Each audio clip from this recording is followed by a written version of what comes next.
Hello అండి అందరికీ ఎలా ఉన్నారు మీరందరూ? ఈరోజు నేను మీతో ఒక విషయాన్ని షేర్ చేసుకుందామని మీ ముందుకొచ్చాను. అదేంటి అనంటే ఇక్కడ చూస్తున్నారు కదా! మా బాబు, అలానే మా హస్బెండు, నేను ముగ్గురం కలిసి చర్చికెళ్తున్నాం. చర్చికెళ్తే ఏంటి స్పెషలు? మీరు క్రిస్టియన్సే కదా! అయినా చర్చికెళ్తున్నాము అని అది కూడా వీడియో తీసి పెట్టాలా అనంటే నాకు స్పెషల్ అనమాట. అందుకని నేను వీడియో తీశాను. ఫస్ట్ టైము బాబు పుట్టిన తరువాత ముగ్గురం కలిసి చర్చికి వెళ్ళడం. అసలా చాలా రోజులు నేనొక్కదాన్నే చర్చికెళ్ళిన రోజులున్నాయి. ఒక్కొక్కసారి ఒక్కదాన్నే నడుచుకుంటా చర్చికెళ్ళిన రోజులున్నాయన్నమాట. దగ్గర మేము వెళ్ళేది బక్సింగ్ ఫెలోషిప్. మాకు కొంచెం వాకబుల్‌గానే ఉంటది. నేను అక్కడికి వెళ్తా అనమాట.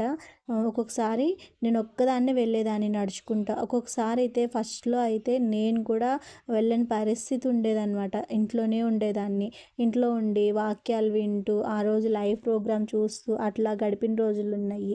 తర్వాత కొన్ని రోజుల తర్వాత నేనొక్కదాన్నే వెళ్ళేదాన్ని. ఒక్కొక్కసారి నన్ను వచ్చి వదిలిపెడుదురా అనంటే కూడా లేదు నేను రాను, నేను బాబుకి టిఫిన్ పెట్టాలి అట్లా అని చెప్పేసేసని ఆహ్, రాకుండా ఉండేవాడనమాట. ఆ తర్వాత ఎందుకో ఏమి అనిపించిందో తెలీదు. వదిలిపెడతాను అని చెప్పేసేసి బండి మీద నన్ను వదిలిపెట్టేసేసి వచ్చేసేవాడు. ఇంటికొచ్చేసేవాడు. చర్చికొచ్చేవాడు కాదనమాట. నన్ను ఇప్పటి వరకు గూడా అంటే ఈ వీడియో తీసేంత వరకు గూడా ప్రతిరోజు ప్రతి వారము తనే వచ్చి వదిలిపెట్టి మళ్ళీ నేను ఫోన్ చేస్తే వచ్చి తీసుకొని వెళ్ళేవాడు. అట్లా ఉండేది. నాకైతే చాలా రోజులు ప్రార్థన చేసుకునేదాన్ని. యేసయ్య ఎప్పుడు మేము ఫ్యామిలీగా వెళ్తాము చర్చికి, ఎప్పుడు మేము ఫ్యామిలీతో అందరు ముగ్గురం కలిసి మందిరానికి ఎప్పుడు వెళ్తాము అని చెప్పేసి ఎన్నో రోజులు ఎదురు చూశాను. మా హస్బెండ్‌కి ఎందుకు చర్చికి రాడో నాకు తెలీదు. బాబు కూడా ఇంక అట్లానే అలవాటైపోయి వచ్చేవాడు కాదు. ఒక్కొక్కసారి నాకు సందర్భం కుదిరినప్పుడు నేను బాబు దగ్గర ప్రార్థన చేయడము, వాక్యాలు నేర్పించడము అట్లా అని చెప్పేసి బాబుకి చేసేదాన్ని. ఇద్దరూ కొంచెం దూరంగా ఉండేవాళ్ళు. నేను చాలా రోజులు దూరంగా ఉన్నాను. కానీ దేవుడు నన్ను ఒకసారి పట్టుకున్నాడు. కాబట్టి అప్పటి నుంచి లేదు నేను చర్చికి వెళ్ళాలి అని, లేకపోతే నేను ఉండలేను. ఒకసారి అయితే మందిరానికి వెళ్ళకుండా ఉంటే చనిపోవాల్సిన పరిస్థితి, సూసైడ్ చేసుకునేంత పరిస్థితి కూడా వచ్చేసేదనమాట నా లైఫ్‌లో. అట్లాంటిది. కానీ దేవుడిని ఎప్పుడైతే ఆహ్వానించానో అప్పుడు కొంచెం మనశ్శాంతిగా, ప్రశాంతంగా ఉంది. అప్పుడు నేను మందిరానికి వెళ్ళడము, నాకు మనసులో ప్రశాంతంగా ఉండడము, ఇంట్లో గొడవలు లేకపోవడము, ఇద్దరి మధ్య మనస్పర్ధలు లేకపోవడం అట్లా ఉంది. మొన్న కూడా ఈ మధ్య ఎందుకో దేవునితో కొన్ని రోజులు డిస్కనెక్ట్‌గా ఉంటే అని చెప్పేసి అనిపించి ఉంటే అంటే ఒక రకంగా నేను టెస్ట్ చేసినట్టే. మళ్ళీ సైతాను ఎంటర్ అయ్యి మళ్ళీ ఇద్దరి మధ్య డిస్టర్బెన్స్ క్రియేట్ చేసి పెద్ద ఏంటంటే నాకు మ్యారేజ్ ఈ 15 ఇయర్స్ అయినా కూడా ఒక్కసారి కూడా తను నా మీద చెయ్యి ఎత్తలేదనమాట, కొట్టడం అట్లాగా.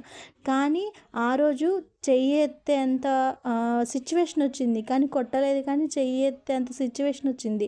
నాకు అప్పుడు అనిపించింది ఎందుకు రియాక్ట్ అయ్యాడు, అసలు మన ప్రాబ్లం కాదే, మన విషయం కాదే, అయినా ఎందుకు రియాక్ట్ అయ్యాడు అని అంటే ఆ రోజు నేను మార్నింగ్ 5:30కి అట్లా లెగిసి ప్రేయర్ చేసుకొని అట్లా ఉన్నాను. ఓకే, అందుకని సాతాను మా జీవితంలో ప్రవేశించి ఈ విధంగా డిస్టర్బ్ చేశాడా అనిపించింది.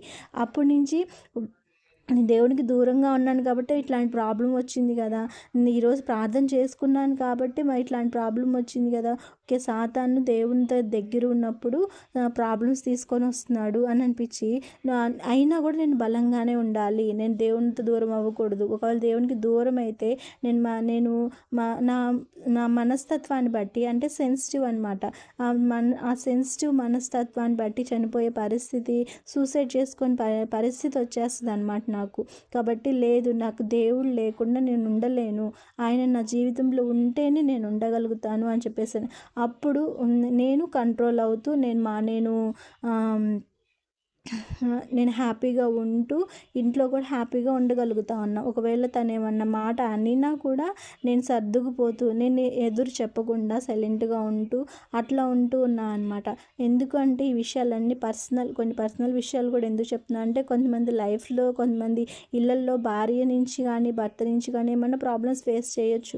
కానీ దేవుణ్ణి మన జీవితంలో అన్వయిస్తే, మన జీవితంలోనికి ఆహ్వానిస్తే ఆ ప్రాబ్లమ్స్ అన్నీ క్లియర్ అవుతాయి, సంతోషంగా సంతోషంగా భార్యాభర్తలు కానీ ఇంకా ఎవరైనా సరే అన్న తమ్ముళ్ళ మధ్య ఇటువంటి సంబంధాలు అన్నీ అన్నవి క్లియర్ అవుతాయి. లేకపోతే కనుక అవి దూరం దూరం పెరిగిపోయి చాలా చనిపోయే మరణించే అంటే సిచ్యువేషన్స్ కూడా రావచ్చు అనమాట. కాబట్టి దేవుణ్ణి మన హృదయంలోకి ఆహ్వానించినప్పుడు మన హృదయంలో శాంతి మనశ్శాంతి ఉంటుంది.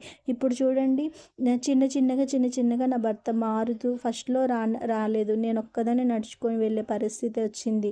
ఆ తర్వాత తనే నన్ను వచ్చి వదిలిపెట్టి వెళ్ళిపోవడం అలా జరిగింది.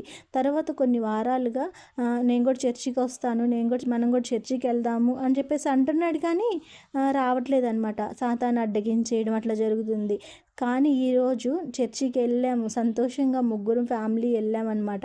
నేను తర్వాత ఇంటికి ఇంటికి వచ్చిన తర్వాత ప్రతి వారం వెళ్దాము, కొంచెం త్వరగా వెళ్దాము, అన్నం కావాలంటే వచ్చిన తర్వాత చేసుకుందాము అని చెప్పేసి అన్నారు.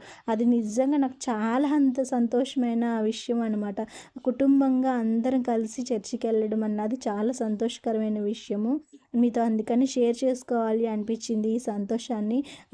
మీ అనుదిన ప్రార్థనలో మా కుటుంబాన్ని కూడా జ్ఞాపకం చేసుకోండి. ప్రతిరోజు మీరు మా వచనాలని కానీ మా వీడియోస్ని కానీ చూస్తున్నారు, అందుకు మీకు చాలా థ్యాంక్స్ చెప్పాలి. నన్ను కూడా మీ ఫ్యామిలీ మెంబరే అనుకొని మీ ప్రార్థనలో జ్ఞాపకం చేసుకోండి. నేనైతే అదే కోరుకుంటాను. నేను కూడా మీ గురించి అయితే ఖచ్చితంగా ప్రేయర్ చేస్తాను. మీ ప్రేయర్ రిక్వెస్ట్లు ఏమన్నా ఉన్నా కూడా నేను కూడా ఖచ్చితంగా మీ గురించి ప్రేయర్ చేస్తాను. ఒకరికొకరు ఈ విధంగా ప్రేయర్లో హెల్ప్ చేసుకోవడం ద్వారా వారు సంతోషంగా సమాధానంగా ఉంటారు, ప్రార్థనలో బలం ఉంటుంది అని చెప్పేసి నేనైతే నమ్ముతాను. ఈరోజు అయితే నాకు చాలా సంతోషమైన విషయాన్ని మీతో షేర్ చేసుకుందాం అనిపించింది. ఇదే విధంగా ప్రతి వారం మేము మందిరానికి కుటుంబంగా కలిసి వెళ్ళాలి అని చెప్పేసి మీరు ప్రార్థనలు కనిపెట్టుకోండి. నేను కూడా ఖచ్చితంగా నేనైతే ప్రార్థనలు చేసుకుంటూ ఉన్నాను. ఇదే వీడియో అయితే మేము ఇంటికైతే వచ్చేసాము. మరొక వీడియోతో మళ్ళీ కలుద్దాము. అంతవరకు బాయ్.